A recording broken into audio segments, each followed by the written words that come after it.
Good morning, Willow Springs. I'm Taylor Hanna. And I'm Adeline Pickard.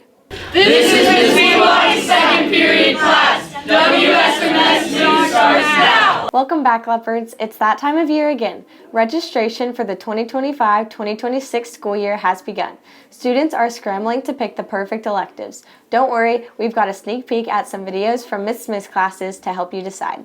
Track season is officially in full force. Athletes showcased their skills at yesterday's practice meet, and it's clear that WSMS students have some serious talent. We'll break it all down. All this and more coming up on WSMS News.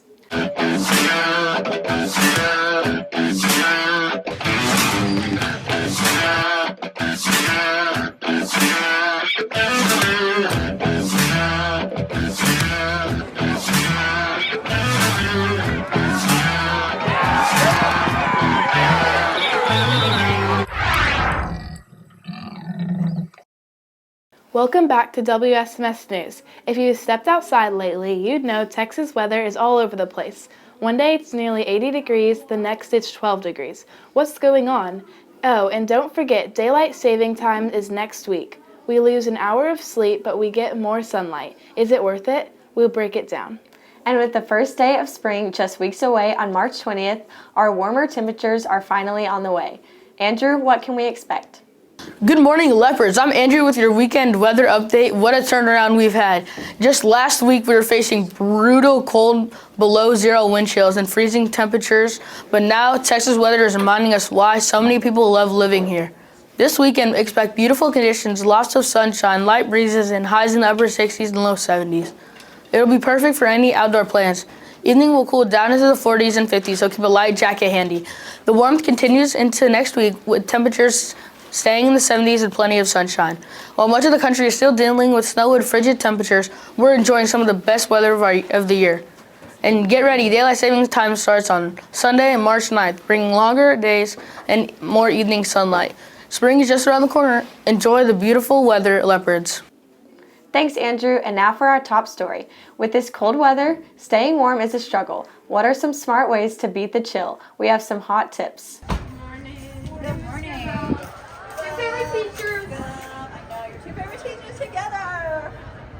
Students across North Texas braved the cold on their way to school last week. Experts say the key to staying warm is wearing layers, but that doesn't mean bulky coats are your only option. Temperature and heat can escape through your head more quickly than the rest of your body, so doing a head covering like a knit hat or something would also be a very effective way of keeping your body warm. Staying warm also means protecting extremities like hands and feet. Thin socks won't cut it, and neither will no socks at all. You should definitely protect your fingers and your toes. Those will be the extremities that are furthest away from your heart that would get cold the fastest. So gloves, closed-toed shoes, socks are going to be super helpful. Socks and gloves are going to protect those extremities, fingers and toes that are furthest from your heart and are going to get cold. They would be at most risk for frostbite. Even if you think you can handle the cold, frostbite can happen even faster than you think, especially when the wind chill drops below freezing. Take a look at this disc we filled with water. It froze in less than 5 minutes. Dressing smart isn't about comfort, it's about safety. Frostbite is when the temperature of your skin drops below a certain level where the blood is not circulating effectively, or maybe not anymore. So that is going to depend on how cold it is, will determine like how fast it would happen. Getting like wet in a cold environment is going to accelerate any type of cold injury. Frostbite would happen quickly if it was exposed versus covered. Great day to have a great day. The best way to dress for the cold is to plan ahead. Check the weather before you leave home. Wear layers and keep extra winter gear in your backpack just in case. All right. I mean, look at me, look at you. But get it where it's warm. For WSMS News, I'm Avery Parsons. And I'm Nureen Sharif. Thanks, ladies. Stay warm out there, everyone. Now let's talk sports, and trust me, you don't want to miss this. Track season is off and running. WSMS athletes showed off their speed yesterday at their meet. Soccer season is almost here. How are players preparing, and what are their goals for the year?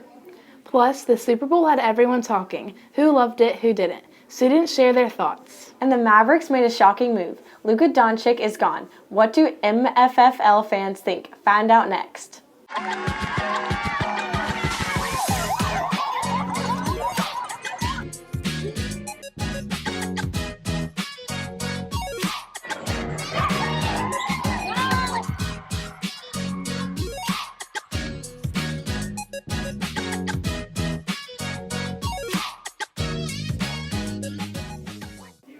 Welcome to your sports update, Leopards. Let's dive right in. Track season is officially in full swing, even though Old Man Winter tried to slow them down. Our runners didn't let the cold stop them. They took to the hallways to stay in shape and keep training. Last Thursday, they finally got a chance to show off their hard work at their first practice meet at LHS. And now the first official track meet is Thursday, March 13th at Prosper Jones. Can't wait to see our Leopards take the track and bring the speed. But track isn't the only thing heating up. Soccer tryouts are just around the corner. 7th grade boys tryouts are March 10th through 12th after school. 8th grade boys tryouts are March 25th through the 28th, also after school. Girls soccer is gearing up too. Remember, the 7th and 8th grade girls will be combined into one team this season. Tryouts dates haven't been announced yet, but expect them to be in late March, so stay ready. Now let's talk 8th grade boys basketball. It was a strong season all around. A, B, and C teams all finished with 6-3 record. The A team took home the Silver Bracket Tournament title and finished 3rd in district. The 7th grade boys had a phenomenal season too. A team 10-4 overall, B team undefeated at 12-0, C team 8-3. And we can't forget about our girls team. They had an amazing season, and our 8th graders are ready to take their skills to high school. Speaking of high school, let's give a huge shout out to the Lovejoy girls varsity basketball team, the 9-5 A district champions. This marks their first 5A district title since 2011. The Leopards dominated district play, going 7-0 in the first half of the season with a clutch game-winning shot from Tatum Novicki with just 1.8 seconds left against Melissa. And leading this champion team, former Willow Springs boy basketball coach Miller. Huge congrats to him and the team. Let's take a look back at the season with this year-end package. 3 weeks ago, our 8th grade girls had their last basketball game of the season against Highland Park.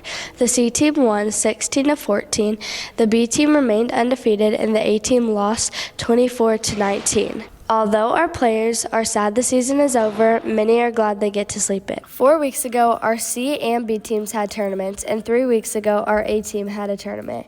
C played at Erickson, B played here at WSMS, and A played at Evans. And Marie, how was the C team tournament? We got first in Silver Bracket, but there was only 6 people, but we all played hard. I'm here with Rain and Ansley. How was the B team tournament? Fun. How did you do? We did really good. We won, so. All 3 teams made it to their 3rd game. This season has gone by fast, so let's recap on some of our players' favorite moments from this year. I'm here with Allison. What was your favorite memory of the basketball season? My favorite memory was probably collecting all the cookies from every single player after the game because they were fun to take home. Hadley, what was your favorite part of the season? My favorite part of the season was having fun with my friends and teammates on the bus and going to games and winning. The NFL season has ended and the Kansas City Chiefs lose in the Super Bowl to the Philadelphia Eagles, with the Eagles winning 40-22. Here's what some people around the school think about it. I'm happy that the Eagles won and the Chiefs lost. I think it went pretty well. Eagles win and Chiefs finally lost. I think it went pretty well. The Chiefs finally lost. I was very happy. I think it was cool. It was better than watching the Chiefs win their 3-peat because I feel like the Chiefs, it was unfair the entire season. They had the refs on their side. The Dallas Mavericks make a blockbuster trade, sending star player Luka Doncic to the Los Angeles Lakers in exchange for center Anthony Davis. Fans had mixed reactions, but to make it matters worse, Anthony Davis got hurt in this first game with the Mavericks and is now out for the season. I think it was a bad trade. I don't know why we traded a player who's dropping like a triple-double every game, no matter like if he's fat and out of shape. As long as he's dropping like a triple-double and he's doing good, it doesn't matter. I think it was like a really stupid trade because we had a really, really good player and then we just wasted him by throwing him into a center that always gets hurt and he can't stay like healthy for a while. Just like I said, like he's already hurt. I thought it was a good trade because the Rockets are better. Moving on to the NBA, the All-Star weekend is over and now we'll enter the second half of the season. Teams are making their final push towards the playoffs. Right now, the Celtics and the Thunder have the best title odds with plus 225, followed closely by the Cavaliers, Lakers, and Knicks. It's almost March, and that means March Madness is coming. Here are some early favorites to win the NCAA championship. Auburn is the top favorite, followed by Duke and Houston. Except a lot of upsets, surprises as teams battle for the spot in the Final Four. Thanks, guys. Now on to headline news. Artificial intelligence is changing everything, and now it's making its way into WSMS classrooms. How are teachers using AI to help students? A new artificial intelligence program called Magic School is helping students in social studies class. From simulating historical events to helping study for tests, Magic School is making a big impact. Kieran D'Arcy, Sean Isles, and Hank Ingalls have more on this exclusive report. Here at Willow Springs Middle School, we are seeing some very significant changes in our classroom. For example, AI has been integrated into our history classes to help with a wide range of study tools. The teachers have been using this to enhance the independence of the students' learning in and outside of the classroom. Here to elaborate is Miss Peabody, one of our social studies teachers. I use AI tools to improve learning in my classroom by creating fun and exciting extra elements to my lessons. So I input what it is that I'm looking for, and then I ask AI to create a fun game or something that's just a little bit different that can enhance my lessons. AI tutoring systems available 24/7 offer immediate feedback. Students can ask questions and receive assistance outside of the classroom, making learning more accessible than ever.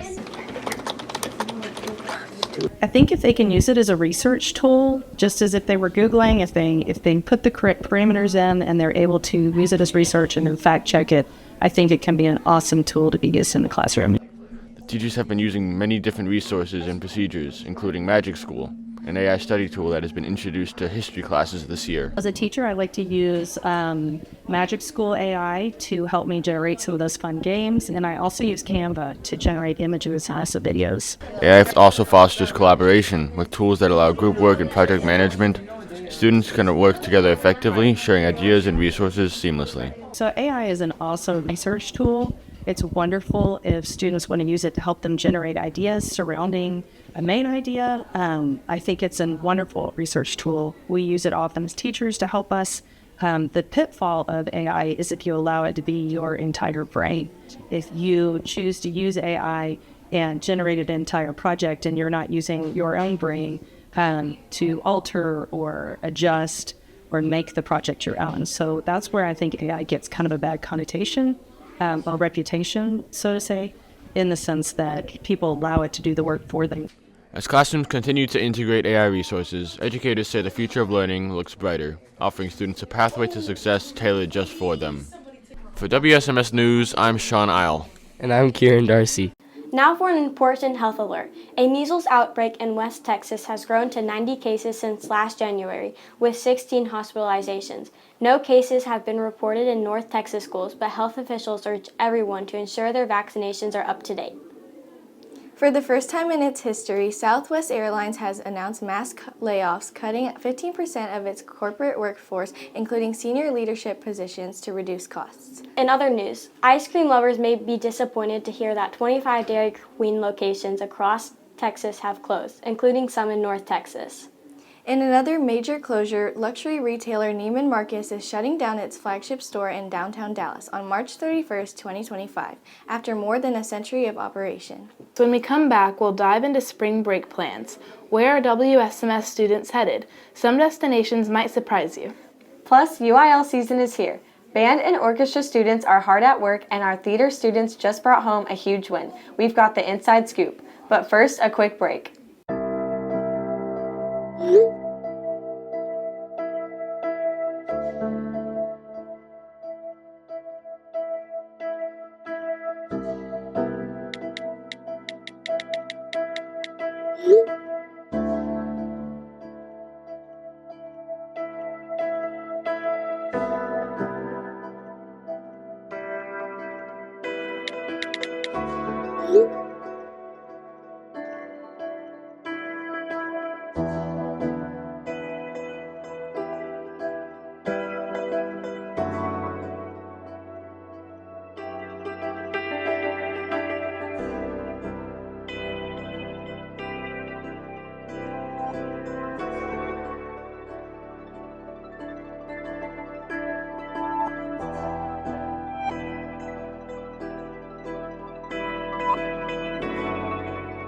Hey Leopards, welcome back. We hope you're ready for a fun and exciting show.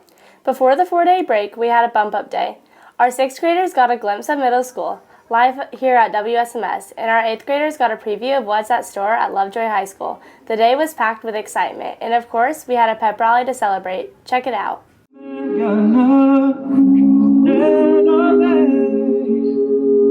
only one call away. I just wanna set you free. Come on, come on, come on. You and me can make it anywhere. For now, we can stay here for a while. Going all the way down. It's a two-handed pass. Before we work on changing. He shoots almost a half-court shot. Good pass over there. Passes back to the middle. Takes it over here to the low block. He shoots.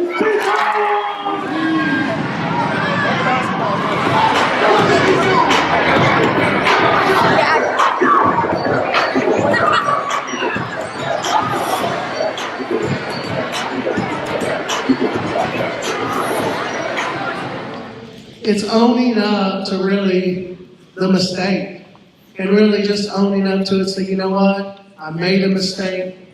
I'm going to learn from it. I'm going to grow from it. And I'm going to be better. When I say, let's have Leopard Battle Cry, y'all are going to say LBKY. LBKY. Let's have Leopard Battle Cry. LBKY.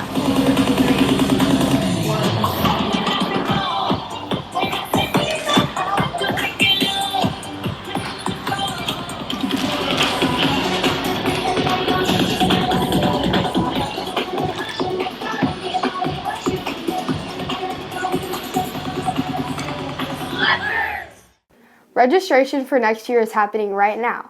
We know choosing electives can be tough, but don't worry. Miss classes have created some awesome mini documentaries about the electives we offer. Let's take a look. I am the athletic coordinator, boys athletic coordinator. I'm the strength and conditioning coach.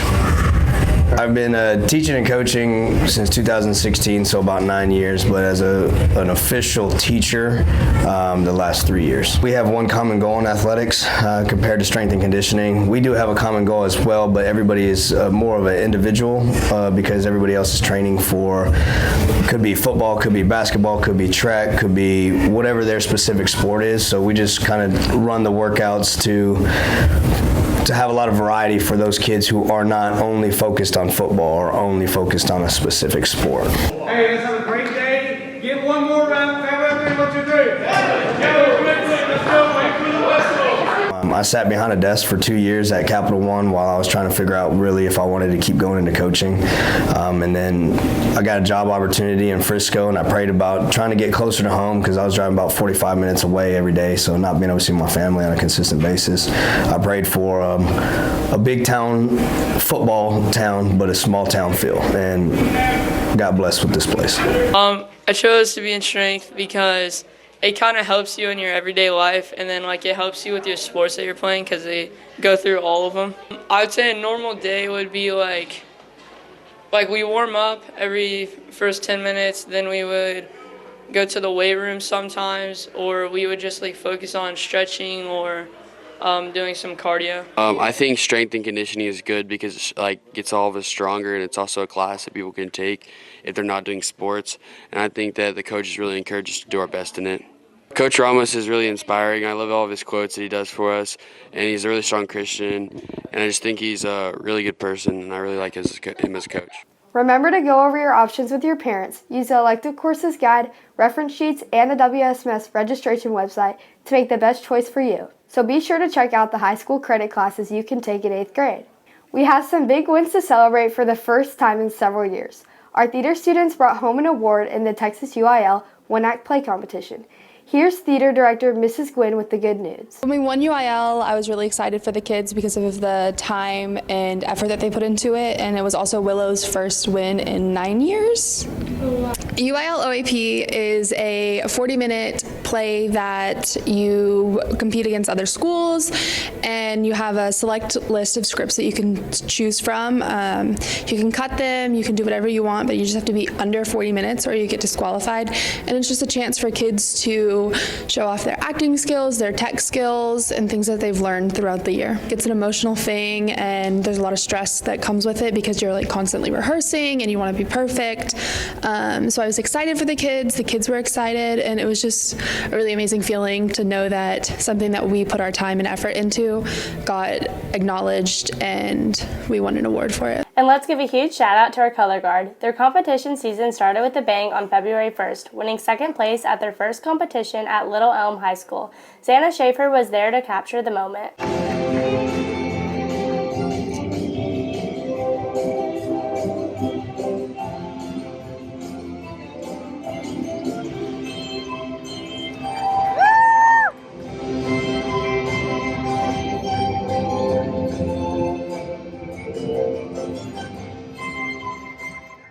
Our band and orchestra students are working hard at work, preparing for their UIL competitions. Band just had their pre-UIL concert at the LHS Auditorium last night, and they're gearing up to compete on March 27th and 28th. Orchestra is also preparing to take 4 ensembles to UIL on March 12th at the Allen High School Performing Arts Center. Good luck to all of our musicians. That's it for today. Have a good day, and remember, Leopards roar as one. Roar!